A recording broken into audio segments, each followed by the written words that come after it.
ప్రస్తుతం ఏదైతే ఈ యొక్క నిరసన దీక్షకు సంబంధించి మీరు పాల్గొన్నారు, మీ డిమాండ్ ఏంటి? నా పేరు జాషువా అండి. నేను న్యాయవాదిగా గుంటూరు బార్ అసోసియేషన్లో పనిచేస్తున్నాను. ఏదైతే ఈ ల్యాండ్ టైటిలింగ్ యాక్ట్ అనేది ఉందో అది తక్షణమే రద్దు చేయాలని చెప్పి మా న్యాయవాదులు మేము డిమాండ్ చేస్తున్నామండి. ఎందుకంటే ఈ చట్టం తేవటం వల్ల ఒక రెవెన్యూ అధికారులు బాగుపడటం తప్ప సామాన్య ప్రజలు కానీ న్యాయవాదులు కానీ ఎవరూ బాగుపడే పరిస్థితి లేదు. ఎందుకంటే ఎంఆర్ఓ ఆఫీసుల్లో, రెవెన్యూ ఆఫీసుల్లో కనీసం ఎంఆర్ఓకి class 1 legal heirs, class 2 legal heirs అనే విషయం కూడా తెలియదు వాళ్ళకి. అలాంటిది వాళ్ళు టైటిల్ డిక్లేర్ చేస్తారంటే ఎలా నమ్మాలి? ఆ టైటిల్ డిక్లేర్ చేసేది ఎవరు అంటే న్యాయవాద విద్యలో, న్యాయవాద వృత్తిలో నిపుణులై ఉన్నటువంటి వాళ్ళే ఆ టైటిల్ అనేది డిక్లేర్ చేయగలరు. అలాంటి టైటిల్ డిక్లరేషను ఒక ఏమీ తెలియని రెవెన్యూ అధికారి చేతుల్లో పెట్టడం వల్ల ప్రజలకి చాలా ఇబ్బందికరమైన పరిస్థితి ఎదుర్కొంటారు. సో ఇది అమెండ్ అన్నా చేయాలి, లేకపోతే ఈ చట్టం రద్దయినా చేయాలి.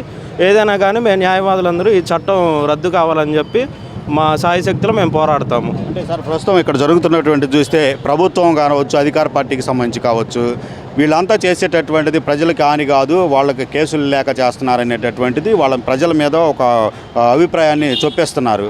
ఎందుకంటే ప్రజల్లో నుంచి ఉద్యమం రాకుండా ఉండటానికా, లేదంటే ఏంటి, ఏమనుకుంటున్నారు?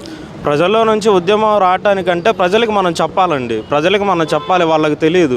న్యాయం గురించి చదువుకున్న వాడికే తెలిసిద్ది కానీ సామాన్యులకు తెలియదు. ఈ ప్రభుత్వాలు ఏం చేస్తున్నాయి అంటే వాళ్ళేదో బల్క్ ఇప్పుడు 100 ఎకరాలు 1000 ఎకరాలు కొనుక్కుంటారు. వాళ్ళు ఏదైనా డిస్ప్యూట్ ఉంటే టైటిల్ డిక్లరేషన్ కోర్టుకు రావాలంటే లక్షల్లో ఖర్చు అవుతుంది. సో అందువల్ల ఇట్లా రెవెన్యూ అధికారులను పెట్టుకుంటే వాళ్ళ చేతుల్లో పని కాబట్టి వాళ్ళు త్వరగా పనులు చేసుకోవచ్చు. కాబట్టి వాళ్ళు ఈ దురుద్దేశంతోనే వాళ్ళు ఈ చట్టాన్ని తీసుకువచ్చారు. దీనివల్ల ప్రజలకి హాని ఉంటుందనేటటువంటిది ప్రజలకు ఎలా మీరు చెప్తారు? ప్రజలకి హానేనండి. ప్రజలకి ఎందుకు హాని అంటే ఇప్పుడు కోర్టుకు వచ్చి లేట్ అయినా కానీ జస్టిస్ వాళ్ళు అందుకుంటారు. ఎంఆర్ఓ చేతుల్లో ఉంటే ఎమ్మెల్యే చెప్పాడనో, లేకపోతే ఆర్డీఓ చెప్పాడనో, లేకపోతే జిల్లా కలెక్టర్ చెప్పాడనో వాళ్ళు న్యాయం చేయకుండా హయ్యర్ అఫీషియల్స్ మాట వింటారు కానీ ప్రజలకు ఎవరు న్యాయం చేయలేరు. సో ఇది మా డిమాండ్. అమెండ్ అన్నా చేయాలి, జ్యుడిషియరీ సిస్టానికి అప్పగించినట్టు పవర్స్, లేదు అంటేనేమో చట్టాన్ని రద్దన్నా చేయాలి. ఇది మా డిమాండ్. ఇది పరిస్థితి. అడ్వకేట్ జాషువా గారు అయితే మాత్రం ప్రధానంగా ఒక విషయాన్ని అయితే చెప్తున్న పరిస్థితి అయితే ఉంది.